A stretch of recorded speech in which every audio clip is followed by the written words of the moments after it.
ሰላም ሰላም ዩናይትዳውያን እንዴት ናችሁ? እነሆ ተገኘን። ክቡራን አድማጮቻችን እንደተለመደው በርከት ያሉ መረጃዎችን ያዝንላችሁ ስለ ዩናይትድ መስማት ባሉባችሁ ያልናቸውን እናንተም የጠየቃችሁንን በጣም ወሳኝ የሆኑ ጥያቄዎች ብቻ እንመልሳለን። ብዙዎቻችሁ አስተያየት ሰጥታችኋል አድማጮች፣ አብዛኞቻችሁ ተመሳሳይ የሆነ ሀሳብ አላችሁ። ስለዚህ የሁላችሁንም ጥያቄ ይመልሳል ያልናቸውን እያነሳን ከኮሜንት በዛው እግረ መንገዳችንን ዜናዎችን እየነገርናችሁ እንሄዳለን። የብሩኖ ፈርናንዴስ ጉዳይ እንዴት ሆነ? አሁን ምን ላይ ነው ያለው? ምላሽ ታገኛላችሁ። የማርከስ ራሽፎርድ ጉዳይ ወደ ባርሴሎና እውነታው ምንድን ነው ያለው ነገር? አሁንም እሱን ምላሽ ታገኛላችሁ ከዜናችን።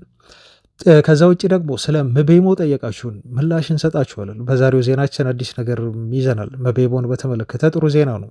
የሪያን ቼርኪን ጉዳይም ጠየቃችሁን አድማጮቻችን፣ ምን ላይ ነው የሚገኘው ይሄ ልጅ ብላችሁናል። ምላሽ እንሰጣችኋለን። የቼርክ ጉዳይ ወደ ዩናይትድ ከምን ደረሰ፣ ምን ላይ ነው ያለው ለሚለው ከዛ ውጪ አዲስ ስሙ ከዩናይትድ ጋር እየተነሳ በተጫዋች አለ። አንዱ በጣም የተመሰከረለት ብዙ ክለቦች የሚፈልጉት ትልቅ አጥቂ ነው። እሱም ቤንጃሚን ሼሽኮ ይባላል። ወደ ዩናይትድ ይሄ ልጅ የመምጣት እድል አለው ወይ ለሚለው የዛሬው ዜናችን ምላሽ ይሰጣችኋል። ሌላኛው ደግሞ ታዳጊ ነው። ኦልሞስት ግማሽ የአውሮፓ ክለብ ይፈልገዋል። ዩናይትዶች ከዚህ ግርግር ወጥተው ተጫዋቹን ከእጃቸው ለማስገባት ጥረት ያደርጋሉ ተብሏል። ማን ነው ልጁ? አዲሱ ኦስሜሄን እየተባለ ነው የሚገኘው። ልጁን እናስተዋውቃችኋለን ማለት ነው። ክቡራን አድማጮች አብራችሁኝ እስከ መጨረሻው ስትቆዩ ታተርፋላችሁ፣ አትጎዱም። ብዙ መረጃዎችን ስለ ክለባችሁ ዩናይትድ ታገኛላችሁ። እንደተለመደው ይህን ቪዲዮ ላይክ በማድረግ ጀምሩ። ትላንት ከ900 በላይ ላይክ ሰጥታችሁኛል። ይህን ቪዲዮ እስክሰራ ድረስ 1000 የመግባት እድል አለው። የዛሬው ግን ይገባል ብዬ እርግጠኛ ሆኛለሁ በእናንተ በአድማጮቼ ምክንያት። ለማንኛውም እስከ መጨረሻው አብራችሁን ቆዩ። መልካም ቆይታ። በቅድሚያ የሰጣችሁትን አስተያየትና ምላሾችን በመስጠት ኢንተራክት እናድርግ። አድማጮች ወደ ዜናዎች ከማለፋችን በፊት ግን ያው በምላሽም ውስጥ በዛው ዜናዎችን እየነገርኳችሁ ነው የሚሄደው። ስለዚህ እንደ ለጠየቃችሁ ጥያቄ ምላሽም እንደ ዜናም እንደ መረጃ ማድረስም አድርጋችሁ ውሰዱት ይሄን ፕሮግራም። የምጀምረው ከይስሐቅ ጥያቄ ነው እና ይስሐቅ ነኝ። በእርግጥ በዩናይትድ ቀጣይ ዓመት ተስፋ አለው። እሱም ባለሀብቱ የአሞሪም ፍላጎትን ተረድቶ በዚህ መንገድ ከሰሩ ነው። አሁን የጊዮኬሬዝ ጉዳይ ሊያፈጥኑት ይገባል። ምክንያቱም አሞሪም ልጁን በጥብቅ ይፈልገዋል ሲል ይስሐቅ አስተያየት ሰጥታል። እንግዲህ ይስሐቅ ትክክል ነህ። አሞሪም አጥቂ በጣም ያስፈልገዋል። ጊዮኬሬዝን አጥብቆ ይፈልገዋል። ቀዳሚው ምርጫም እንደሚሆን እርግጠኛ ነኝ። በስፖርቲንግ ሊዝበን አብረው ስለሰሩና ብዙ ቅርርቦች ስላላቸው ሁለቱ ይቀለዋል። ከሌሎቹ አጥቂዎች ይልቅ እሱን አሳምኖ ወደ ዩናይትድ ለማምጣት ከጊዮኬሬዝ የተሻለ አጥቂ ሊኖር አይችልም፣ ለአሞሪም በተለይ ማለት ነው። ለዛ ነው አሞሪም እያናገረው ነው እና ወደ ዩናይትድ እንዲመጣ ለማሳመን ጥረት እያደረገ ነው እየተባለ ያለው። እንደውም አሁን ወደ ዩናይትድ ኢንክላይንድ እያደረገ ነው፣ ልጁ እየተሳበ ነው ለዩናይትድ ተብሎ ተነግሯል። ግን ይሄ የታመነ የዜና ምንጭ አይደለም። እንደዚህ እያሉ የሚገኙት ከሚታመኑ የዜና ምንጮች የሆነ ነገር መስማት ይኖርብናል። ኦፍኮርስ እነ ፋብሪሶም ሮማኖም እነ ቤን ጃኮብስም አሁንም ስቲል ጊዮኬሬዝ በዩናይትድ ሊስት ውስጥ እንዳለ ገልጸዋል። ሌላ ክለብ ሊያስፈርመው እስካልተቃረበ ድረስ እና ወደ ሌላ ክለብ እስካልሄድ ድረስ ጊዮኬሬዝ ወደ ዩናይትድ የመምጣት እድል አሁንም እንዳለው ነው ሁላችንም የሚሰማን። በተለያው የአርሰናል ወደ ቤንጃሚን ሼሽኮ ላይ ትኩረት ማድረጉ ማለት ነው። ኦፍኮርስ ዩናይትድም ቤንጃሚን ሼሽኮን ለማስፈረም እንቅስቃሴ ማድረግ ጀምሯል የሚሉ የሚታመኑ የዜና ምንጮች ከጀርመን ዜና ይዘው ወጥተዋል። እሱን አደርሳችኋለሁ። ግን የጊዮኬሬዝ የዩናይትድ ዝውውር ስቲል አሁንም ዴድ አይደለም፣ ፖሲቢሊቲ ነው፣ ሊሆን የሚችል የዝውውር እንቅስቃሴ ነው። አማራጭ የሚያጡ ከሆነ ያላቸው ነገር ሙሉ ጊዮኬሬዝ ላይ ሊያውሉት ይችላሉ። አሁን ይህን ሁሉ ችግር እኮ የፈጠረው የአውሮፓ ሻምፒዮንስ ሊግ ሆነች አድማጮቻችን። እና ቻምፒዮንስ ሊግ ተሳትፎ ቢሆን ዩናይትድ ከኮኔሃ ሌላ ይህን አንድ ወይ ሁለት ዝውውሮችን በፍጥነት መፈጸም ይችል ነበር። ግን ያን ለማድረግ የሚያስችል የገንዘብ አቅም የለውም። በጣም ውስን ነው። በአሰልጣኙ የተበጀተለት ባጀት ማለት ነው። ይሄ ችግር ያመጣል ተብሎም ነበር ሻምፒዮንስ ሊግ ማምጣት የተፈራው። አሁንም ዩናይትድ ላይ የደረሰው ይሄ ተመሳሳዩ ችግር ነው ማለት ነው እና አሰልጣኙ ግን የሚፈልገው ነገር ተደርጎለት በዚህ ሲዝን በተለይ በደንብ ድጋፍ ተሰጥቶት በቀጣይ ሲዝን ልታይ ይገባል። አሞሪም ምን አይነት አሰልጣኝ ነው ለሚለው ስለ አሰልጣኙ ግምገማ ለመስጠት ስላጫወቱ በራሱ በአስፈረማቸው ተጫዋቾች አሰልጣኙን ለመገምገም እንዳልከው በትክክል ድጋፍ ሊሰጠው ይገባል አሰልጣኙ ማለት ነው። ከዛ በኋላ ስለ አሞሪም በደንብ አድርገን ማውራት እንችላለን። ከዚህ በፊት እንዳልነው አድማጭ እስቲ አሁን ለምሳሌ ትላንቱን የአውሮፓ ሻምፒዮንስ ሊግ የፍጻሜ ጨዋታ ተመልከቱ። ክቡራን አድማጮቻችን ምን ያህል የቡድን ግንባታና ለአንድ አሰልጣኝ ጊዜ መስጠት እጅግ ወሳኝ እንደሆነ ነው የትላንቱ የፍጻሜ ጨዋታ የሚያመላክታችሁ ማለት ነው። ይህን በግልጽ ነው የምታዩት። ሩበን አሞሪም ምን አሉ? ከፈለጋችሁ ኔቭ ብላችሁ ጥሩኝ፣ ግን እኔ ለማንቸስተር ዩናይትድ በትክክለኛው ሰዓት የተገኘው ትክክለኛው ሰው ነኝ ብዬ አስባለሁ በሚል አስተያየት ሰጥተው ነበር። ከዚህ በፊት እመኑኝ እኔ ትክክለኛው ሰው ነኝ ሲሉ ነበር የተናገረው አሞሪም እና አሰልጣኙ አሁን ትክክለኛ ሰው እንደሆነ ገልጾልናል። የዩናይትድን ችግር በደንብ አድርጌ ያውቀዋለሁ እና መፍታት የምችለውም የዩናይትድን ግንባታ ማስቀጠል የምችለውም ትክክለኛው ሰው ነኝ ብሎ ነው አሰልጣኙ እያመነ የሚገኘው ማለት ነው። እኛም ኦፍኮርስ እናምናለን። ሩበን አሞሪም የተጫዋቾች የግል ችግር የተለያየ የሚያሳዩን የባህሪ ችግር አለ። ቶሎ አለመቀበል የአሰልጣኙን ፎርሜሽን አይነት ነገር አለ። ውስጥ አለመስማማት አለ። የባህሪ ችግሮች ምናምን ያስተዳደሩ ተውት፣ እሱ ዋናው ችግር ነው በዩናይትድ ቤት። እነኚህ ሁሉ ነገሮች ነፃ ቢሆኑ አሰልጣኙ ይችላል እንደሚችል እኮ በደንብ እናምናለን። ብዙዎቻችሁ እንደምታምኑትና በአሞሪም እምነት እንዳላችሁ እኔም እምነት አለኝ። በደንብ አሰልጣኙም ዩናይትድን መቀየር እንደሚችሉ ያምናሉ ማለት ነው። እስቲ ተመለከቱ። አሁን ለምሳሌ ናፖሊን አድማጮች፣ ቀላል ምሳሌ አንቶኒዮ ኮንቴ ናፖሊ ባለፈው ሲዘን 10ኛ ሆኖ ነው አይደል ያጠናቀቁት። ግን ጊዜ የተሰጠው የሚፈልጋቸውን ተጫዋቾች ያመጣ ማክቶሚኔን ከዩናይትድ ሌሎችን ፊርማዎችን ፈጸመ። እንደውም የማይፈለጉ ተጫዋቾች ቲም ውስጥ የሆነ ችግር ሊያመጡ ይችላሉ የተባሉ የቲሙን ስፕሪት ትንሽ አደጋ ውስጥ ጥለው የነበሩ እንደነ ኦስሜን አይነት ተጫዋቾች እኮ ከክለቡን ለቀቁ። ለካ ከዛ ሰላም ሆነ ናፖሊ ቤት ማለት ነው። ክራቬትስኬሊያን ደግሞ ወሳኝ ተጫዋቻቸው ነበር፣ ሸጡት ለፒኤስጂ። ትላንት እሱም ሻምፒዮን ሆነ። እያችሁት ገነቡ ቡድኑን እሱን ሸጠው ማለት። ከዛ አንቶኒዮ ኮንቴ በዚህ ሲዝን ደግሞ ሻምፒዮን ሊያደርጓቸው ቻሉ ማለት ነው። ይህ የሚያሳያችሁ ምንድነው አድማጭ፣ አንድ አሰልጣኝ ጥሩ የሆነ ድጋፍ የሚያገኝ ከሆነ ጥሩ አሰልጣኝ ከሆነ እና ጥሩ ድጋፍ የሚሰጠው ከሆነ ውጤት ማምጣቱ አይቀርም። ጊዜ ነው የሚፈልገው። ናፖሊ አምና 10 ሆነ፣ ዘንድሮ ደግሞ የሊጉ ሻምፒዮን መሆን ቻለ ማለት ነው። የኮንቴን ብቻ አይደለም ምንመለከተው እንደ ምሳሌ አሁን የፍሊክን ጉዳይ ተመልክቶ ባርሴሎና ቤት ሄነሪኬ ትላንት ተአምር ነው የሰራው አይደል? የአውሮፓ ሻምፒዮንስ ሊግ ጨዋታን ትላንት ስትመለከቱ እስቲ ፒኤስጂ እንዴት ነው? አልደነቃችሁም? እጃችሁን በአፋችሁ አላስጫናችሁም? አሁን ኢንተር ሚላን እንደዛ በጣም ጥቅጥቅ አርጎ ዴንስ አድርጎ የሚጫወት ምንም አይነት ስፔስ የማይሰጥ ቲም ለባርሴሎና እንደዛ እጅግ ያስቸገረ ፈታኝ የሆነ ቲም ትላንት እኮ የሃይስኩል ቡድን አስመሰሉት። ኢንተር ሚላንን የሚያክል በጣም በታክቲክ ውስብስብ ያለ ቲም እኮ ነው ትላንት የሃይስኩል ተራ ቲም ያደረጉትና 5 ያህል ጎል ያስቆጠሩት።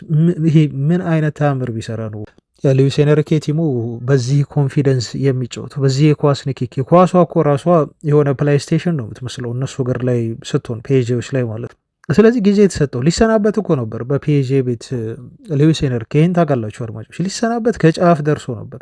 ነገሮች አስቸግረውት ከባድ ሆነውበት ነበር በፒኤስጂ ቤት። ቀስ እያለ ግን ቲሙን እየቀየረ ኢቨን ተውት፣ አምና በዚህ ሲዝን ራሱ እኮ አውሮፓ ሻምፒዮንስ ሊግ ሲጀምሩ ጅማሯቸው እኮ ጥሩ አልነበርም። ቀስ እያሉ ግን እየተዋሃዱ እየበሰሉ ልጆቹ በደንብ የአሰልጣኙ ፍላጎት እየገባቸው ልክ ሲስተም ውስጥ ገቡ።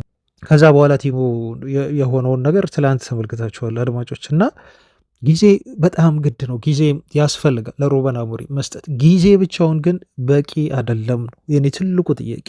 ሩበን አሞሪም አሁን አሉ፣ እናምንባቸዋለን፣ የክለቡ አመራሮችም ያምኑባቸዋል። በቂ የሆኑ ተጫዋቾችን ሳታስፈርሙላቸው በቂና ፒኤስጂ እኮ በጣም የሚገርም ድጋፍ እያደረጉ እኮ ነው ለአሰልጣኙ እዚህ የደረሱት። አሞሪም ግን እንደዚህ አይነት ድጋፍ ይደረግላቸዋል እኮ ነው የኔ ጥያቄ። አሁን አሞሪምን እኮ ልናጥላላ ነው።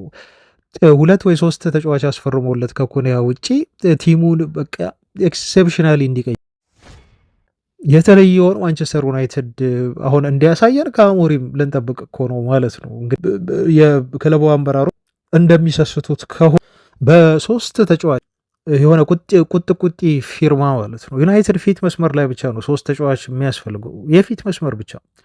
አማካይ ላይ 2 በሉ፣ ከእንደገና ደግሞ ይሄ የቀኝ ተመላላሽ ተከላካይ ቦታ ላይ በሉ፣ ከእንደገና ሴንተር ባክ ያስፈልገዋል፣ ጉዳት አለበት ቲሙ፣ ከእንደገና የኦናና ጉዳይ አለ።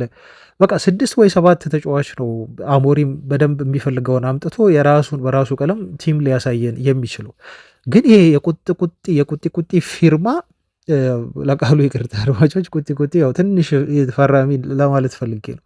በእንደዚህ አይነት ፊርማ አሁንም እኮ አሞሪምን የምንገመግም ከሆነ ስህተት ውስጥ እንወድቃለን። ስህተት ውስጥ ነው የምንወድቀው እኛም እንደ ገምጋሚ ማለት ነው፣ እንደ እግር ኳስ ትምህርት አላግባብ ፍርድ ነው የምንፈርደው። በቃ አሞሪም አይችሉም ብለን ቀጣይ ሲዝን ዩናይትድ ውጤቱ ጥሩ ካልሆነ በትንሽ ፈራሚ ተጫዋቾች አሞሪም ላይ መልሰን ዱላ ልናወርድ ነው ማለት ነው። ይሄ አይሆንም። በቂ ድጋፍ ተሰጥቶ በቃ የሚፈልገው ነገር ተደርጎለት ነው አሰልጣኝ መገምገም ያለበት። ያንን ያደርጉለታል፣ አብረን ይሆናል ማለት ነው። አሁን የፒኤስጂን ጉዳይ እንደ ትልቅ ነገር አነሳን እንጂ አድማጮች፣ አንድን ቲም ለመገንባት ግዴታ ሱፐርስታሮች ይምጡ ማለት አይደለም። ኔይማር፣ ሜሲና ምባፔን የያዘ ቲም እኮ ነበር ፒኤስጂ አይደል? በቃ የአውሮፓ ሻምፒዮንስ ሊግን ያለምንም ጥያቄ ወረቀት ላይ ስታዩት ይበላል ተብሎ በወቅቱ ተነገረ። ግን የሆነው ያ አይደለም። የፈረንሳይን ሊግ ዶሚኔት እንዲያደርጉ ሻምፒዮን እንዲሆኑ አደረጋቸው። ይሄ ስብስብ የሜሲ የኔይማርና የምባፔ ስብስብ ግን ወደ አውሮፓ መድረክ ስትመጡ ይህ አልሰራም። ምክንያቱም የፈረንሳይ ሊግ የአውሮፓ ሻምፒዮንስ ሊግ የተለያየ እነ ኔይማር በዛ የፒኤስጂ ስብስብ እንግሊዝ ፕሪሚየር ሊግ ካሉ ቲሞች ጋር እንፎካከር ቢሉ የፈረንሳይ ሊግ ዶሚኔት እንዳደረጉት የእንግሊዝን ማድረግ ሌቭሉ ሀያ ነው፣ ከፍተኛ ነው። እዛ የሚፎካከሯቸው ቲሞች ማን ናቸው ብላችሁ ማየት ያስፈልጋል ማለት ነው አድማጮች። እና ከፒኤስጂ ዋንጫ ሊነጥቁ የሚችሉ ቲሞች እነ ማርሴ ናቸው፣ እነ ሊዮን ናቸው። እንዴት አድርገው በምን አቅማቸው ከነሱ በእጅ ዋንጫ ሊቀሙ የሚችሉ ይሄ ሊሆን የማይችል ነገር ነው። ለዛ ነው ሊጉን ዶሚኔት አድርገው እነ ሜሲ ያሉበት ቲም ያኔ እነ ምባፔ ያሉበት፣ ግን አውሮፓ ሻምፒዮንስ ሊግ ላይ ሲመጡ ሸንካላ ሆኑ ማለት ነው። አያቸው እዛ ያሉት እነ ማርሴ ናቸው ተፎካካሪዎቹ፣ እነ ሊዮን ናቸው። ያን ማድረግ ደግሞ አውሮፓ መድረክ ላይ ይሰናክላሉ። ስለዚህ ምን ያደረጉ? ከፍተኛ ለውጥ አደረጉ። ፒኤስጂ ቤት ውስጥ አያቸው ከፍተኛ ለውጥ፣ የክለቡ ከፍተኛ ተከፋይ የሆኑ ተጫዋቾችን አሰናበቱ። የሱፐርስታር የሚባሉትን እነ ሜሲን፣ እነ ኔይማር፣ መባፔ ሁሉ ሳይቀር ኦፍኮርስ እንዳይሄድ ፈልገዋል፣ ታግለዋል። ግን የመባፔ መልቀቅ በጣም ጥሩ ሆኗል ደግሞ ለፒኤስጂዎች። ትላንት እንደተመለከታችሁት ለውጡን እንዳያችሁት ማለት ነው። ለሻምፒዮንስ ሊግ ለማግኘት ብሎ እኮ ነው የለቀቀው ለመባፔ ፒኤስጂን አይደል? ግን እዛ ሄዶ እሱ ሪያል ማድሪድ ቤት ቻምፒዮንስ ሊግ አላገኘም፣ እነሱ ደግሞ ያው አገኙ ማለት ነው። ምን አደረጉ? ሉዊስ ኤንሪኬ ቡድኑን ቲሙን በወጣቶች ነው ሙሉ ለሙሉ የቀየሩት። በተራቡ ለማሸነፍ ፍላጎት ባላቸው እጅግ በተራቡ እንደ ቡድን ድሮ ፒኤስጂ ቤት በግል ለመንቀሳቀስ ክብራቸውን እያሰቡ ነበር የሚንቀሳቀሱት እነ ሜሲ፣ ኔይማር ለግል በቃ ሁሉም ለግል ለኔ ነው እንቅስቃሴ ሁሉ ያስታውቃል ሜዳ ላይ። አሁን ያ አይደለም የምታዩት ቲም ነው የምታዩት፣ የቡድን እንቅስቃሴ ነው የምታዩት፣ የጋራ ህብረት ነው የምታዩት። በጣም የሚያምር ሲከላከሉ ሲያጠቁ የሚገርም ቲም ነው የሰሩት።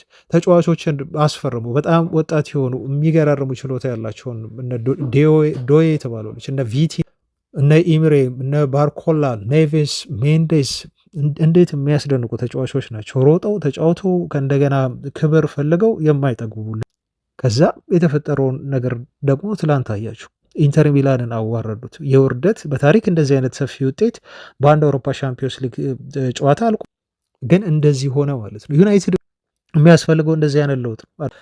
ለሉዊስ ኤንሪኬ የተደረገለት ድጋፍ የተጫዋቾች ስንብት ለአሞሪም መደረግ አለበት። ካሳሜሮ አያስፈልግም፣ በቃ ይበቃዋል። እድሜውም ደግሞ አይሆንም። በቃ ይሄ በከፍተኛ ሌቭል ኢጓቸውን ላይ ጣራ ላይ ሰቅለው እድሜያቸው ገፍቶ ያሉ ተጫዋቾች ለዩናይትድ ያስፈልጉትም እነ ራሽፎርድ፣ እነ ሳንቾ፣ እነ ካሳሜሮ። ቲሙ በአዲስ በወጣቶች ብቻ ነው መገንባት ያለበት። ቲሙ በወጣቶች ብቻ ኦልሞስት አብዛኛው ዩናይትድ ቲም 80% ወጣቶች ነው መሆን ያለ። ትላልቆችም ሲመጡ በትልቅ ደሞዝ መሆን የለበትም። ሌላ ቦታ ቢጨርሱ ዋንጫዎችን እየጠገቡ እንደ ካሳሜሮ አይነት እዛ ጨርሰው የመጡ እነ ቫራን ነበር ሲፈርሙ የነበሩት እኮ ለዩናይትድ ምንም የማይመስላቸው ብዙ ዋንጫዎችን። ይሄ ነገር ከተቀየረ ነው አሞሪም እንዳልከው አሞሪምን መገምገም ስለ ዩናይትድም እንዲሁ መቀየር ልንወራ የምንችለው። አለበለዚያ አስቸጋሪ ነው የሚሆነው። ብዙ መጠበቅ የለብንም፣ ግን እንደሚሰጧቸው ድጋፍ ደግሞ የሚሆነውን አብረን እናያለን። ሌላው ብዙዎቻችሁ የትላንት ዜናችን ኮሜንት ላይ የሰጠችሁት አስተያየት ስለ ብሩኖ ፈርናንዴዝ ነው እና እኔ አለ እንዳልክ ነው ይሄን ያለው። እኔ የብሩኖ መውጣት መልካም ነው ብዬ ነው የማምነው። ምክንያቱም አሁን የዩናይትድ ቡድን ነው የሚያስፈልገው ብልሃል። አዎ የቡድን እንቅስቃሴ ትክክል ነው። ቅድምም ሳወራው የነበረው እሱን ነው። አውቃለሁ ብሩኖ ምርጥ ተጫዋች ነው፣ ነገር ግን እሱ ከጠፋ ቡድኑ አብሮ ይጠፋል ብልሃል። በትክክል ኤግዛክትሊ። ብሩኖ ፈርናንዴስ ጥሩ ማይንቀሳቀስ ከሆነ የማንቸስተር ዩናይትድም አብሮ ይጠፋል። ያየነው እኮ ያን ነው ፋይናሉ ላይ የአውሮፓ ሊጉ ላይ ሌሎችም ብዙ ጨዋታዎች ላይ ብሩኖ ጥሩ ካልተጫወተ ዩናይትድ ጥሩ አይጫወትም። ይሄ 100% እርግጥ ነው። ስለዚህ እንዳልክ በጣም ጥሩ ፖይንት ነው ያነሳው። ስለዚህ ዩናይትድ ቡድኑም አብሮ ይጠፋል ብልሃል። ስለዚህ እሱ ከተሸጠ ጥሩ ብር ያመጣል፣ ብሩ ደግሞ የምንፈልጋቸውን ተጫዋቾች እንዲመጡ ያደርጋል ወይም ይመጣሉ ብለህ አስተያየት ሰጥታል። በጣም ጥሩ አስተያየት፣ ደስ የሚል ቆንጆ አስተያየት ነው የሰጠው። ትክክል።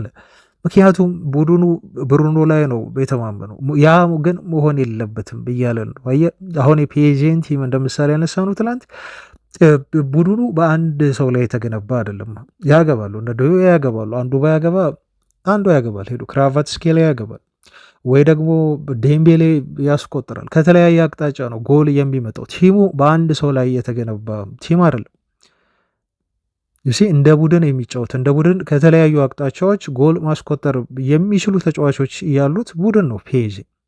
ዩናይትድም መሆን ያለበት ለዛ ነው። እንደዚህ ነው መሆን ያለበት የምንለው ለዛ ነው። ይሄን ስንል ብዙዎቻችሁ አሁን አስተያየት ስትሰጡ እያነበብኩ ነበር። አድማጮች የብሩኖ መልቀቅ በጣም አስፈላጊ እንደሆነ እየተናገራችሁ ነው፣ ስሜታችሁ ነው።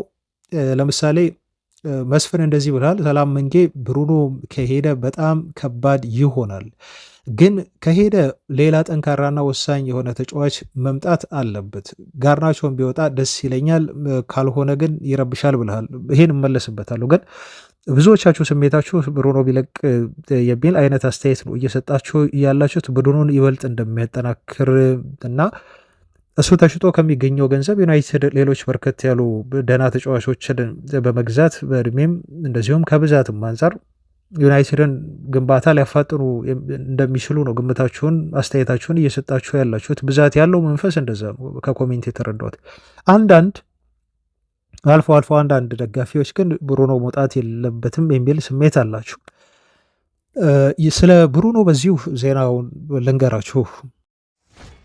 ስለ ብሩኖ የወጣው አዲስ መረጃ ምን መሰላችሁ አድማጮች? ተጫዋቹ እንደምታውቁት ጨርሶ የማሌዥያ ቱራቸውን ባጠናቀው ሆንግ ኮንግ ካሸነፉ በኋላ ተመልሰዋል። ግን ወደ ማንቸስተር ከመምጣታቸው ወይም አሁን ለረፍት ከመበተናቸው በፊት እዛው እያለ ሆንግ ኮንግ እያለ ጨዋታቸውን ጨርሰው አንድ የዩናይትድ ደጋፊ ነው ዩናይትድን ማሊያ ያደረገ ነው እንደዚህ ሲል ብሩኖን ይጠይቀዋል። ይሄ ሆንግ ኮንግ ያለ ደጋፊ ማለት ነው። ቪዲዮ ወጥቷል። ፕሊዝ ፕሮሚስ ሚ ዩ ዊል ኖት ሌቭ ዘ ክለብ ብሎ ነው የሚጠይቀው። ቃል ግባልኝ ክለቡን አትለቅም በሚል ማለት ነው። እና ብሩኖ ፈርናንዴዝም ቃል ይገባለታል። ይሄን ቃል የገባለት በጣቱ ነው፣ በትንሽ ጣቱ ማለት ነው። ያው ልጅ እያለን ይሄ ሀበሻዎች እንግዲህ ተጣልተን በልጅነታችን ስንታረቅ የምንጠቀማት የመጨረሻ ትንሿ ጣታችንን አለች አይደል? እና ለዛ ደጋፊ እየሳቀ ነው ብሩኖ ጣቱን ይሰጠዋል። ያውም ደጋፊ እንግዲህ ጣቱን ያደርግና ኤክስ ሰርተው በጣታቸው ቃል ተግባቡ ማለት ነው። አሁን ይህን ቃል ብሩኖ ይፈጽማል እያልኳቸው አይደለም፣ ግን ደጋፊዎች ለመመድ ዩናይትዶች ሲሰሩ ብሩኖ እያሉ ስሙን እየጠሩ በክለቡ እንዲቆይ ሲማጸኑት ነበር እና ብዙ የዩናይትድ ደጋፊዎች ብሩኖ እንዳይወጣ የሚመኙ አሉ። ብሩኖ እንዳይወጣ በዩናይትድ ቤት እንዲቆይ የሚፈልጉ ደጋፊዎች ቀላል አይደሉም። ይህን ያህል እየሄዱ ይህን ያህል እየገፉም ጥረት እያደረጉ ነው ያሉት። ግን አሁን በብሩኖ ጉዳይ አናቅም፣ የሚወሰነው ነገር ምን እንደሆነ አናቅም። ትላንት በጣም በሰፊው ነው ስለ ብሩኖ ያወራንበት። አድማጮች ያለው እውነታ ስለ ተጫዋቹ የዩናይትድ ቆይታ ዙሪያ ያለው እውነታና ፋክት ትላንት የነገርናችሁ መረጃዎች ናቸው። በጣም ብዙ ገፍቶ ሄዷል ልጁ ለአልሂላል ለመፈረም ግን ከቀን በቀን ነው የተባሉ። ትንሽ አልሂላሎችን ያሰለቻቸው ምንድን ነው? አንደኛ ተጫዋቹ በፍጥነት ምላሽ አልሰጣቸውም። በቃ ኦኬ እኔ ተቀብያለሁ ሙሉ ለሙሉ 100%፣ ስለዚህ ዩናይትድ ጋር ጨርሱ የሚል ምላሽ እስካሁን አልሰጣቸውም። ፈቃደኛነቱን ነው ኦኬ እነቱን ነው አሁን እየገለጸላቸው ያለው። በሚያቀርቡለት ነገር እሽታውን ነው ልጁ እየገለጸ ያለው እንጂ ኮምፕሊትሊ በቃ ይሄ ግሪን ላይት የሚሉት ነገር አለ። አንድ ድርድር ስታደርጉ ዝም ብላችሁ የምትሰሙት የምትቀበሉት ነገር አለ። እናንተ ስትጠይቁ ሲመለስላችሁ የምትፈልጉት ነገር የሆነ የምትቀበሉት፣ ከዛ ሌላ ቀጣይ ጥያቄ የምታነሱት ነገር አለ። አሁን ያ ነገር ነው አልሂላሎችን ማሰለቻቸው ተብሎ አዲስ መረጃ ወጣው። አዳዲስ ፍላጎቶችን እያመጣ ነው ብሩ ነው። እንደዚህ አድርጎልኝ፣ እንደዚህ ከሆነ በቦነስ ይሁን በሆነ ነገር ብቻ አዳዲስ ፍላጎት ከዚህ በፊት ተነጋግሮ ባቸው የማያውቁ ነገሮችን ማለት ነው። አንድ ይሄ ነገር ጊዜ እንዳይወስድ እንዳይራዘም ደግሞ እነሱ ሰግተዋል። ያው 10 ቀን ነው የሰጡት። የክለቦች የዓለም ሻምፒዮና ከመጀመሩ በፊት ብሩኖ ማሳወቅ አለበት ተብሎ ተነግሯል። ምን እንደሚሆን መጨረሻውን እስቲ አብረን የምናይ ይሆናል። ግን ይሄ 100% የተረጋገጠ አይደለም። የብሩኖ ጉዳይ የሄደበትን ፈርዘር ስቴፖች ግን ትላንት ነግረናቸዋል። የቪዲዮ ኮል ሁሉ እስከ ማድረግ ማለት ነው ብሩኖ እና ተጫዋቹ ቢቆይ ለዩናይትድ አይከፋም፣ ቢለቅም ደግሞ ማንቸስተር ዩናይትድን ብዙ ሊጠቅም ይችላል የሚል ሀሳብ ነው ያለኝ እኔም በግል። እናንተም የሚሰማችሁን አስተያየት ሰጣችኋል። አብዛኞቻችሁ የምታምኑት እንደዛ ነው። የብሩኖ መልቀቅ ምናልባት ለዩናይትድ ይሄ በጉዳት ውስጥ የሚመጣ ይሄ ብሌሲንግ አለ፣ ይሄ መቀደስ ዩናይትድን ኮምፕሊትሊ ሊቀይረው ይችላል። ቲሙ በብሩኖ ብቻ ራሱ መገንባት የለበትም። ቲሙ ለውጥ ያስፈልገዋል በደንብ። ሩበን አሞሪም የሰጡትን ማስተያየት ሰምታችኋል። ግን አላቅም ብለዋል። ብሩኖ ፈርናንዴዝ ቢቆይ ደስ ይለኛል፣ ደስተኛ ነው ሲሉ አስተያየት ከሰጡ በኋላ ነገር ግን ማንም ሰው ስለ ብሩኖ ቆይታ የሚያውቅ ሰው የለም ከሱ በስተቀር ሲሉ ነው አሰልጣኙ የተናገሩት። ምንም ነገር ሊፈጠር ይችላል በእግር ኳስ ማለት ነው። አሁንም የተረጋገጠ አይደለም ብሩኖ። ይሄን የሚያሳያችሁ እንደውም ትላንት የወጣው አንድ መረጃ ነው። ዩናይትዶች ብሩኖ የሚለቅ ከሆነ ብለው እዛው ስፖርቲንግ ሊዝበን የሚጫወት ተጫዋች አለ። እሱን ለማስፈረም ፔድሮ ጎንካልቬስ ይባላል። ለማስፈረም ሩበን አሞሪም ይሄ ልጅ አስፈርመው በብሩኖ ሊተኩት ፈቃደኛ አሚን ተጫዋቹን በማምጣት ብሩኖ በዚህ ልጅ ሊተኩት ዝግጁ ናቸው የሚል ዜና ነው የወጣው። ወደ 67 ሚሊዮን ፓውንድ ስፖርቲንግ ሊዝበኖች ሊጠይቋቸው ይችላሉ ተብሏል። 80 ሚሊዮን ዩሮ ማለት ነው። በጣም ውድ ትልቅ ገንዘብ ነው ማለት ነው። ስለዚህ ዩናይትዶችም ከወዲሁ እያሰቡበት ነው ማለት ነው። የሚሆን ነገር ስለሆነ ተጫዋቹ ድንገት ቢለቅ ደግሞ ብለው ፕላን አላቸው። እቅዳቸውን አውጥተው በዚህ መልኩ አማራጭም እየያዙ ይገኛሉ ማለት ነው። ስለዚህ ቀጣዮቹ ቀናት አሁን ቀጣይ ሳምንት በተለይ በጣም ወሳኝ ይሆናል። ቀጣይ ያሉት 7-8 ቀናት በብሩኖ ጉዳይ ቁርጦን የምናውቅ ነው የሚሆነው። ይሄ ከጎንዛሎ ካልቬስ ውጭ ደግሞ ሌላም ብዙ ዩናይትዶች በራዳር ውስጥ ያስገቧቸው ተጫዋቾች አሉ፣ አማካይ ክፍል ላይ ማለት ነው። እንደ ኤደርሰን አይነት ተጫዋቾች። ኤደርሰን ግን አሁን ጫራታ በዝቶባቸዋል። ሊቨርፑል በጣም ይፈልገዋል። ከዛ ውጪ ኒውካስል እና ማንቸስተር ሲቲም የአትላንታውን ተጫዋች ኤደርሰንን ለማስፈረም ፍላጎት ያላቸው ሌሎች ክለቦች ናቸው ተብሏል። ዩናይትድ ንግግር ማድረግ ከጀመረ ቆይቷል። ከሌሎች ክለቦች ቀደም ብሏል። ግን የሚይዙት ነገሮች ይዘውት ነው የዝውውሩን እስካሁን ያልፈጸሙ። ፊት መስመር ላይ አሁን የምነግራችሁ በኋላ ዜናዎች አሉ። እነሱ ላይ ብቻ እያተኮረ ስለሆነ ነው። አማካዩ ላይ ገና አልመጡም። ለዛ ነው የኢደርሰንን ዝውውር ያልገፋበት ማለት ነው። የሚሆነው ግን አብረን እናያለን። ከብሩኖ ጋርም በተያያዘ ዮናስ እንደዚህ ብላል። ወንድማችን እንኳን ደህና መጣህ ብላል። እንኳን ደህና ቆየኸኝ ዮናስ። እኔ እንደማስበው ግን ራሱ ስላልፈለገ ነው እንጂ ባርሴሎና በጣም ከፋይ ክለብ ነው። ብዙ የባርሳ ተጫዋቾች ከራሽፎርድ በላይ ነው የሚከፈላቸው ብለሃል። እውነት ነው። ብዙ ሳይሆን በጣም ጥቂት ተጫዋቾች የባርሴሎና በጣም ከፍተኛ ተከፋይ ናቸው። እሱ እርግጥ ነው። ከባርሴሎና ከፍተኛ ተከፋዮች መካከል ነው ትላንት ያልኩት። ስለ ራሽፎርድ ነው ያወራኸው። በጣም እርግጠኛ ነኝ። ስለ ራሽፎርድ አንድ ዜና ትላንት ሰርቼ ነበር። ማርከስ ራሽፎርድ በባርሴሎና ይፈልጋል። በወኪሉ ስፔን ባርሴሎና ድረስ ሄዶ ዴኮን አግኝቶ አውርቶታል። ግን ባርሴሎናዎች የያዙት አማራጭ ማርከስ ራሽፎርድ ብቻ አይደለም። የሊቨርፑሉ ሉዊስ ዲያዝ አለ። ሊቨርፑል ይህን ተጫዋች ጥሩ ገንዘብ ከቀረበለት ሊሸጠው ይችላል። ምክንያቱም አልናስርም ይፈልገዋል ይህን ተጫዋች።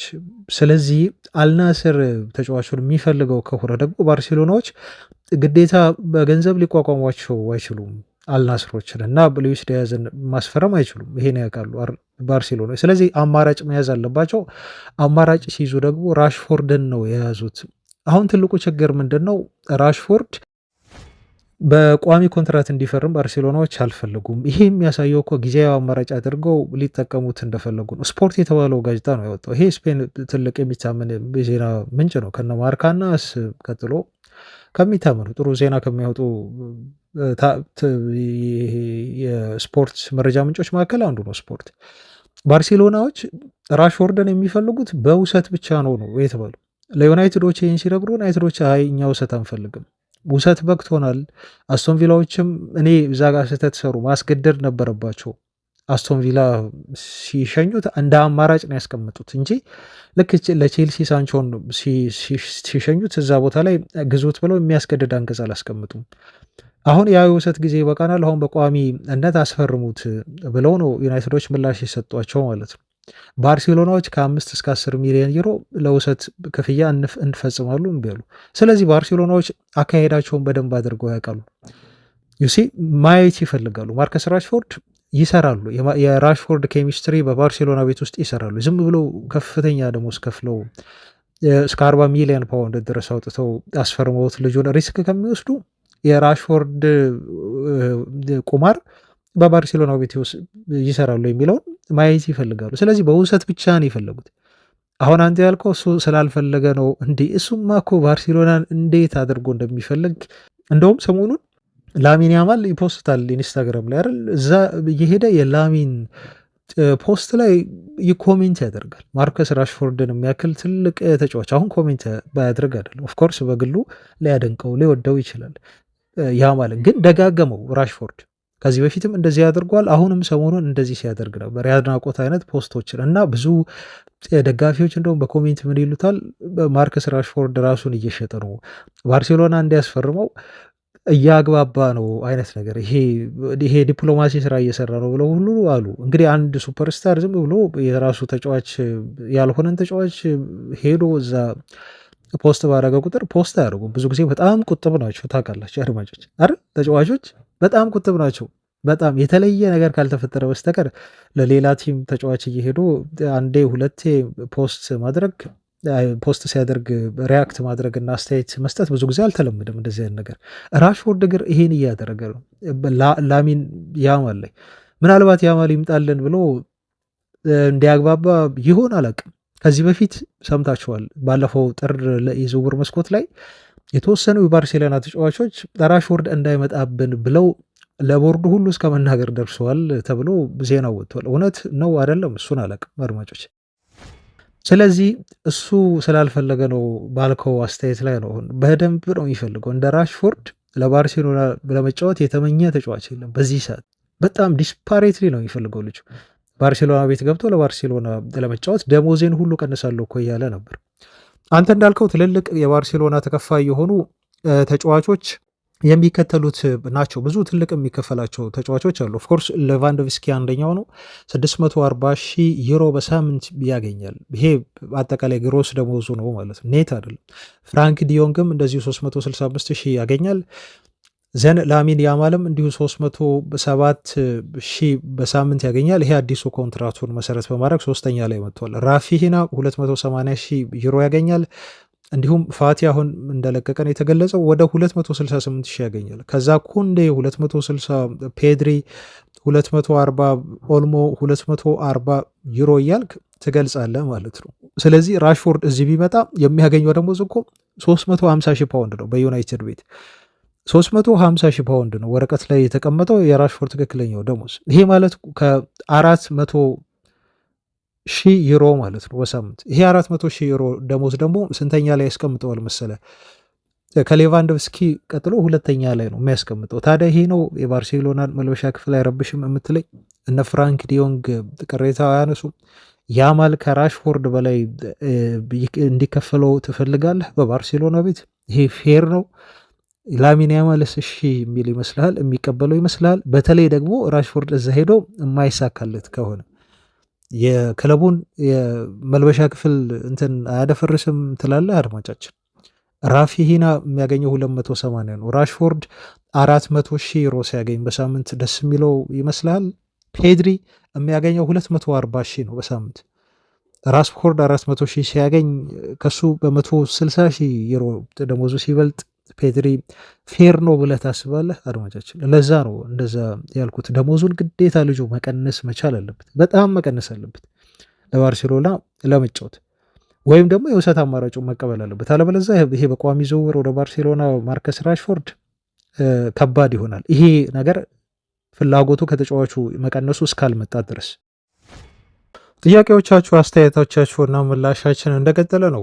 አድማጮቻችን ግርማይ እንደዚህ ብላል። ሰላም መንጌ፣ ማንም ይምጣ ኦናናና ሆይለንድን ማየት እግር ኳስ እንድጠላ እያደረገኝ ነው። ዜርኪዚ ለኔ ምርጥ ነው። ግርማይ ነይ ከሊቢያ ብልሃል። ኦኬ ልክ ነህ። እነኚህ ተጫዋቾች ለዩናይትድ አይመጡም ብለናል በተደጋጋሚ። ብዙዎቻችን እኮ እንዲወጡ እንዲለቁ እንፈልጋለን። ሆይለንድ ሊለቅ ይችላል። አሁን በድል አለው ሊወጣ ይችላል። በውሰትም ቢሆን ወይ በሽያጭ ሊለቅ ይችላል። ሆይለንድ አጥቂዎች መፈረማቸው ስለማይቀርም ግን የኦናና ጉዳይ ትላንት በደንብ ምላሽ ሰጥቼበታለሁ። ስለዚህ ወደኋላ ተመልሰህ እሱን አዳምጥ። የኦናና ጉዳይ አስቸጋሪ ነው። ባንፈልግም ኦናናን ልናቆየው እንችላለን። ሳይፈልጉ አሞሪምም ሊያቆዩት ይችላሉ። አሁን ይፈልጉታል የተባለው የአስቶን ቪላው ግብ ጠባቂ ነው አይደል? እሱም እኮ ከፍተኛ ብር ተጠየቀበት አድማጫችን። እና ቪላዎች ከ20 እስከ 30 ሚሊዮን ፓውንድ ይፈልጋሉ ለማርቲኔዝ ለመልቀቅና እሱን ለመሸጥ ተብሎ ተገለጸ ማለት ነው። ባርሴሎናዎች ደግሞ ያ ከስፔን የምንፈልገውን ተጫዋች ለማስፈረም በጣም ከጫፍ ደርሰዋል። ይሄ የውል ማፍረሻ ሂሳቡ በጣም ትንሽ ነው የተባለለት ልጅ ወደ 25 ሚሊዮን ዩሮ ምናምን የተቀመጠው ልጅ ማለት ነው። አይ ቲንክ ስሙ ጠፋብኝ ዛሬ። እና ፋብሪሶ ሮማኖ ጠቅሶታል። ተጫዋች ወደ የኢስፓኞሉ ግብ ጠባቂ ማለት ነው ወደዛ ሊያመራ ተቃርቧል ብሎናል። ሌሎች አማራጮችም አሉ። በትንሽ ገንዘብ ሩበን አሞሪም ሊያመጧቸው የሚችሏቸው ግብ ጠባቂዎች። ግን ይሄ የሚወሰነው አንደኛ ክለቡ በሚሸጣቸው ተጫዋቾች ነው እና ምናልባት ብሩኖ ከለቀቀ አይዶን ነው አላቅም። የሚለቅ ከሆነ ገቢ ለግብ ጠባቂም ሊኖራቸው ይችላል። የሆነ የተለየ ስፔስ መፈጠር አለበት ማለት ነው። ኦናና የሚለቅ ስላልመሰለኝ ነው አድማጫችን። አሁን የሚፈልጉት በዚህ ሰዓት በተለይ ኦናናን ቲሞች የሉ። ኦናና ካለቀቀ ደግሞ ገቢ የለም ማለት ነው። እንዴት አድርጎ ዩናይትድ ያስፈርማል? ከየት አምጥቶ? መጀመሪያ ቅድሚያ መስጠት ያለበት የፊት መስመሩ አለ። አሁኑ በረኛው ጋር ከመሄዱ በፊት ማለት ነው። ትላንት ለወራውበት ድጋሚ እዚህ ላይ ያልመለስ። ሌላው ደግሞ አስተያየት የሰጠው አብርሃም ምን ብለሃል? ብሩኖ መልቀቁ ተገቢ ላይሆን ይችላል። ምክንያቱም አሁንም ቢሆን እሱን ቤዝ ያደረገ ክለብ መገንባት አይጠቅምም። ስለዚህ እንደ ቲም በአዲስ ለመዋቀር መሄዱ አይከፋም። ለሱም ቢሆን እረፍት ነው ብለሃል። እንግዲህ አብርሃም እረፍት የምትለው ቃል ግን እንዴት ነው? ዩናይትድ ቤት ውስጥ በጣም አስጨንቀነዋል ማለት ነው አይደል? ብሩኖን አዎ፣ ሸክሙ ትልቁ ጫና ያለው እሱ ላይ ነው። ቅድም በእርግጥ አውርቼበታለሁ። አሁን ስለ ብሩኖ አልመለስም፣ ግን ያው አስተያየትህን በዚህ መልኩ የራስ ሀሳብ ነው አድርሻለሁ አድማጫችን። ሌላው እና ሁለት አድማጮቼ ሌሎቻቸው መስማት የምትፈልጉት ትልቁ ጥያቄ የሚመስለኝ የቼርኪ ጉዳይ ነው እና አድማጬ ብላቴ ነው መሰለኝ ስማችሁን ቀድማችሁ ብጽፉ ደስ ይለኛል። መንጌ ቼርኪ ቢፈርም በጣም ደስ ይለኛል እና ስለ ቼርኪ ያለውን መረጃ አሳውቀን የሚል አስተያየት ሰጥተሃል። ሌላም እንደዚሁ አድማጫችን ምትኩ ንጉሴ አይ ቲንክ ቼርኪ ቢመጣ ደስ ይለኛል። 20 ዓመቱ ነው። በዛ ላይ ጽድት ያለ ብቃት አለው። ለብዙ ዓመት ያገለግላል መንጌ ብልሃል። ደስ ይለናል እኮ እኛም ቼርኪ ቢመጣ ወደ ዩናይትድ ደስ ይለናል። ግን አሁን እዚህ ጋር ፋክቱን ነው ምነግራቸው። 10 ቁጥር ቦታ ላይ ዩናይትድ ሊያመጣ ያቀደው ከኩኒያህ ሌላ ሌሎች ኢላማዎች ነው። እነ መቤሞ ላይ ነው ያለው ትኩረቱ ዩናይትድ እና ሙሉ ለሙሉ ትኩረቱን ቼርኪ ላይ አላደረገም። አይ ዶንት ኖ አሞሪም ተጫዋቹ ላይ በደንብ ፈልገውት ዲስፓሬትሊ እየተንቀሳቀሱበት አይመስለኝም።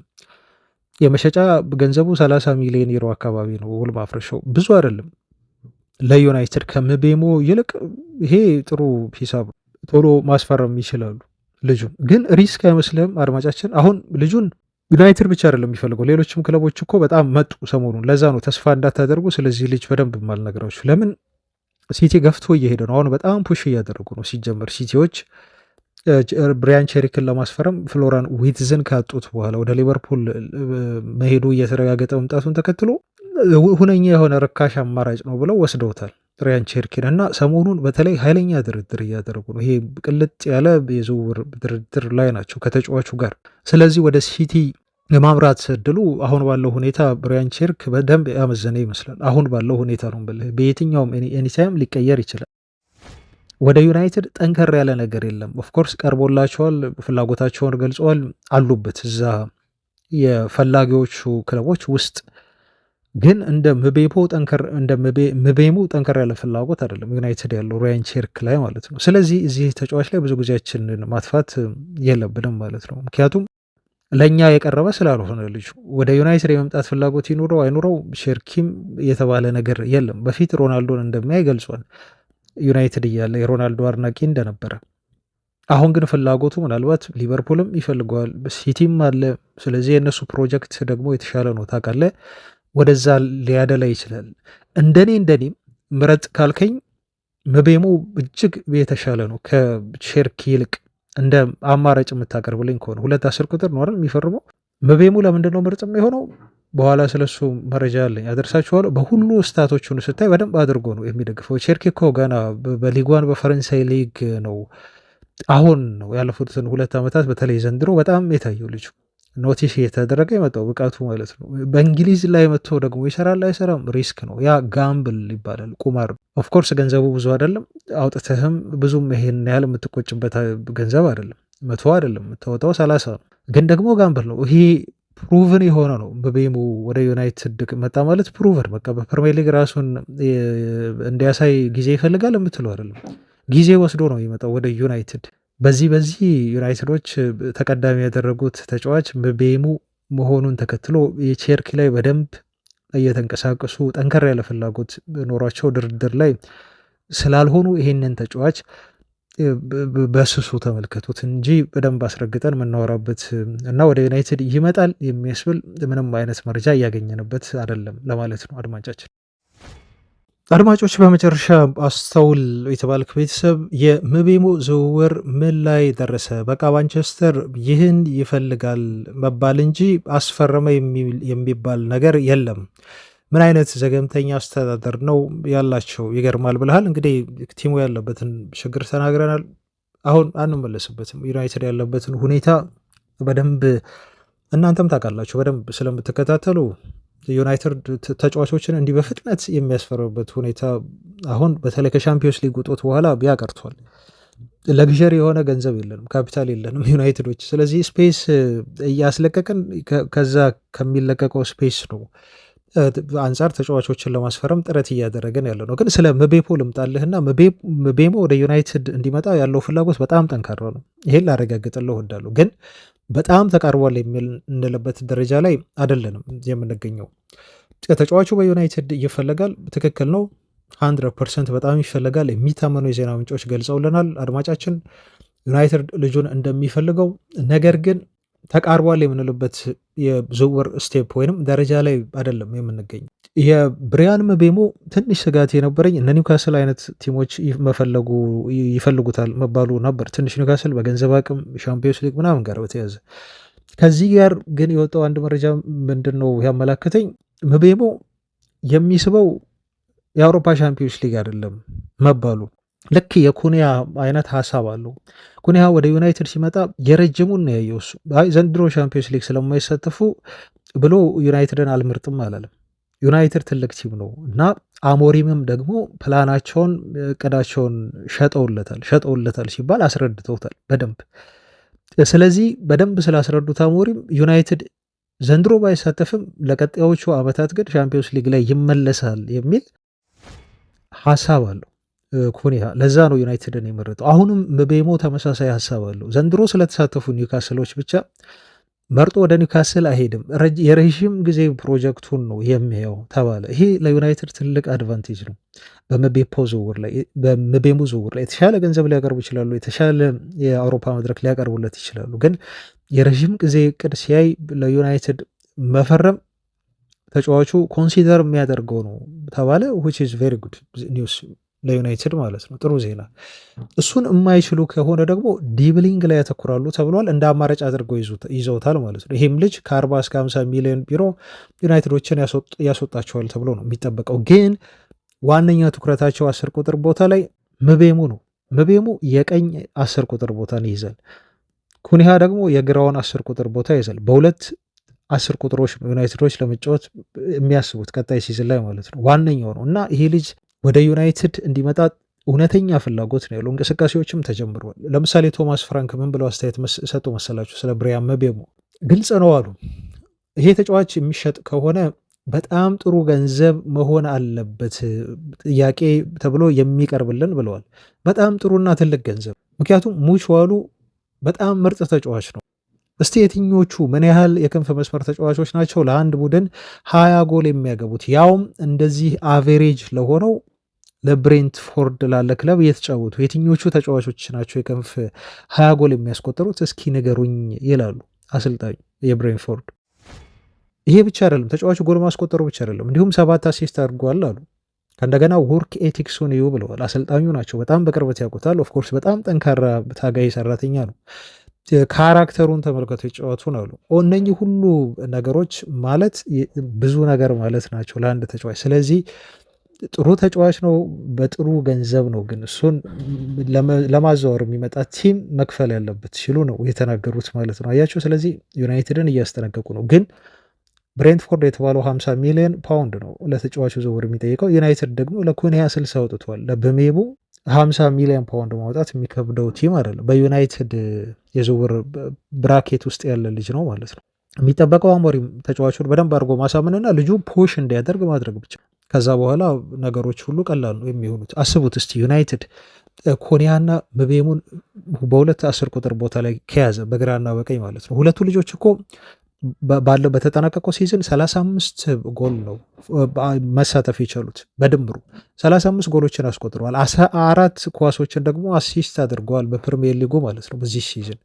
አስባችሁታል? ይሄ የጎል መጠን ቢመጣ እና ብሩኖ ፈርናንዴዝ ደግሞ በዩናይትድ ቤት ቢቆይ እነኚህ ተጫዋቾች ፈርመው ደግሞ ከብሩኖ ጋር ምን ሊፈጥሩ እንደሚችሉ እናንተ ኢማጅን ማድረግ ትችላላችሁ። እና በቤሞ ቅድም እንዳልከው ከቼሪክ ይልቅ ለዩናይትድ በጣም ወሳኝ ፈራሚ ይሆናል። የፕሪሚየር ሊግ ፕሮቨን የሆነ ተጫዋች ስለሆነ ማለት ነው። ይለምዳል የምንለው ነገር አይደለም። ኦልሬዲ ለምዷል፣ ያውቀዋል ሊጉን ማለት ነው። እና ኤጁንም ስትው 25 ዓመቱ ነው። ኩኒያውን 26 አይደል የሞላው። ይሄ ልጅ ግን ኦልሞስት በቃ በደንብ በስለው ሊጉን የለመዱ በጣም ነው ዩናይትድን የፊት መስመር የሚቀይሩት።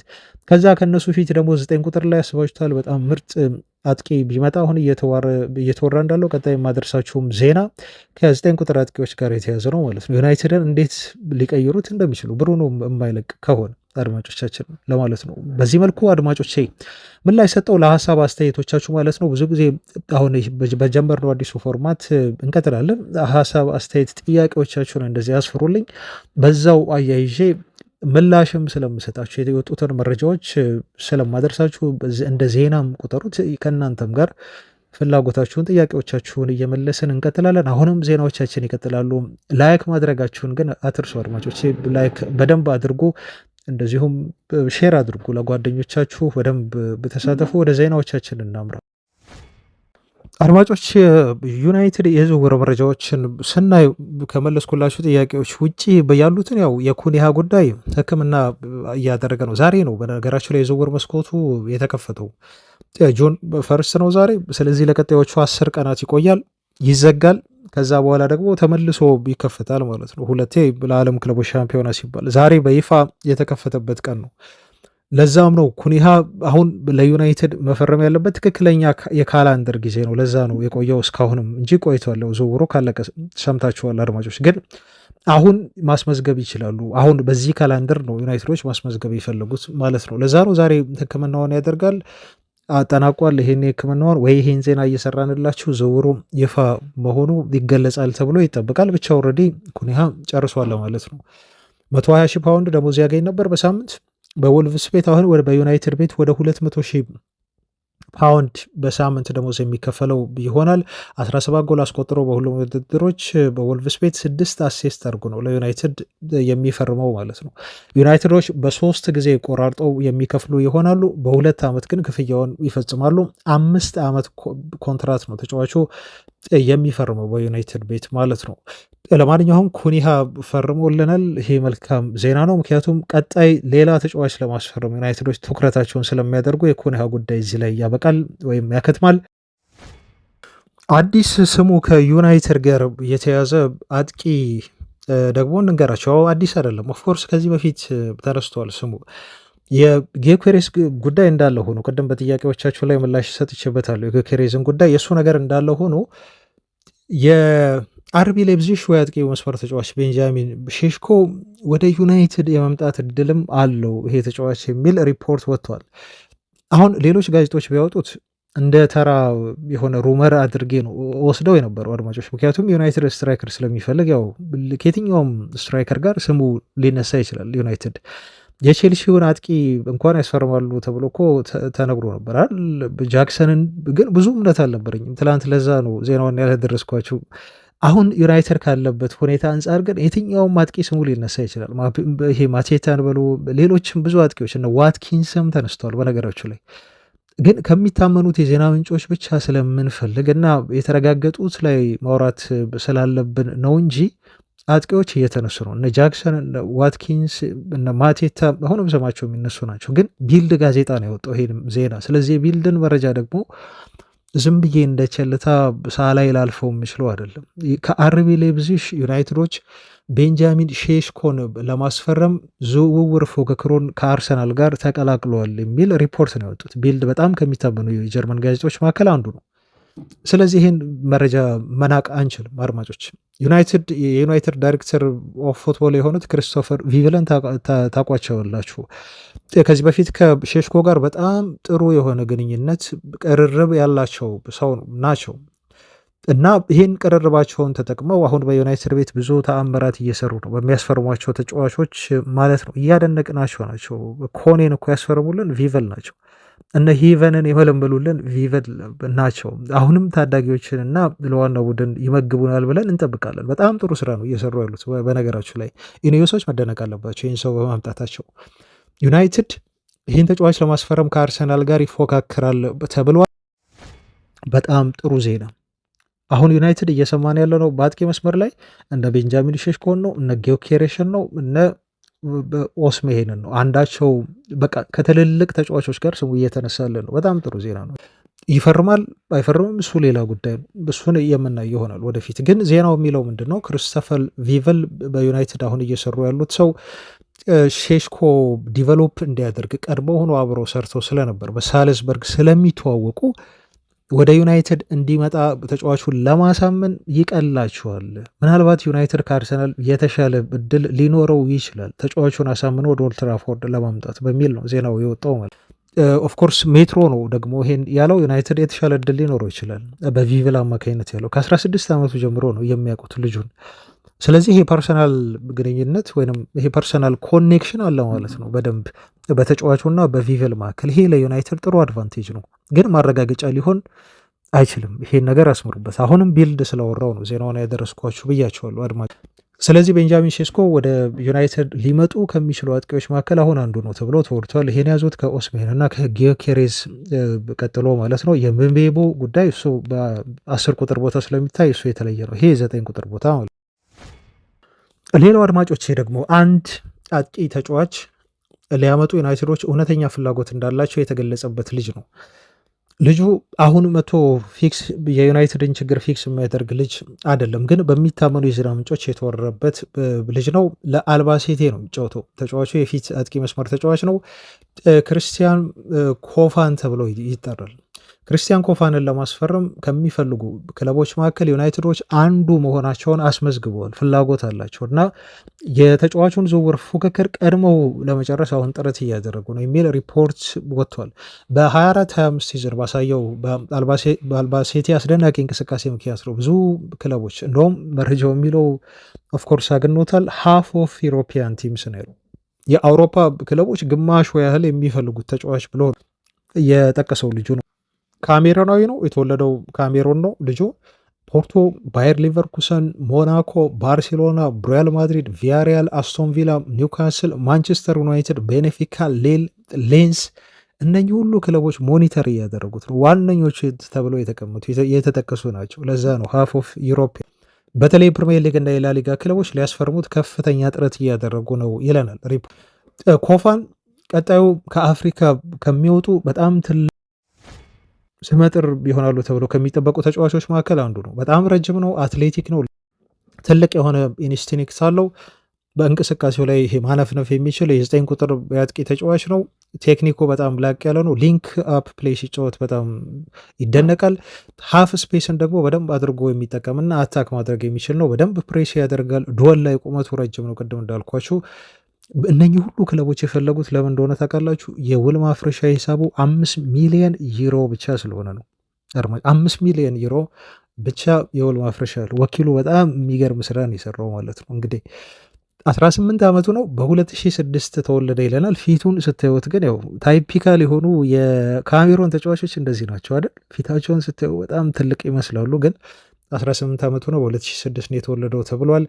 የሚጫወተው በአጥቂ ቦታ ላይ ነው ብያቸዋለሁ። ቁመቱ ሜትር ከ89 ነው። እግሩ ደግሞ በቀኝ እግር ነው ማለት ነው በቀዳሚነት የሚጫወተው። ዋና ትልልቅ ጥንካሬዎቹ ጥንካሬ ፊዚካል ስትሬንግዙ ከእንደገና የመጀመሪያ ንክኪው ሉካኩ አሁን እኮ ብዙ ሰዎች የሚተቹ የሚያስጠላው ፈርስተቹ ነው አይደል? ይሄ ደግሞ ፈርስተቹ ጥሩ ነው ይባላል። ማጥቃት ላይ በጣም ጎበዝ ነው። እንዲሁም ሙቭመንቱ በአጠቃላይ እንቅስቃሴው የሚረብሽ ነው ተከላካይ ተብሎ እነኚህ ዋነኛ ኳሊቲዎቹ ናቸው እና ብዙዎቹ አዲሱ ኦስሜሄን እያሉ ይሄ ያደንቁታል ተብሏል። ፖቴንሻሉ ደግሞ 8 ከ10 የተሰጠው ልጅ ነው ማለት ነው። በጥቂት ሺህ ፓውንድ ነበር ሲገመት የነበረው ማርኬት ላይ ማለት ነው። አሁን ግን 5 ሚሊዮን ዩሮን ለመክፈል ክለቦች እየተረባረቡ ነው እና ዩናይትዶች ከዚህ የአውሮፓ ግዙፍ ክለቦች ርብርብ አምልጠው ተጫዋቹን ለማስፈረም ነው ቀድመው እንቅስቃሴ ለማድረግ ተዘጋጅተዋል ተብሎ እየተገለጸ የሚገኘው ማለት ነው። ለማንኛውም አድማጮቻችን ለዛሬ ያዝንላችሁ መረጃዎችን እኚህን ይመስላሉ። ሀሳብ፣ አስተያየት፣ ጥያቄ የተሰማችሁን ነገር በታች በኮሜንት አስፍሩልን። ክቡራን አድማጮቻችንም አብራችሁን ስለቆያችሁ ከልብ እያመሰግነን ነገ በተለያዩ አዳዲስ መረጃዎች እናገኛችኋለን። እስከዛው ሰላም ሁኑልኝ። ባባይ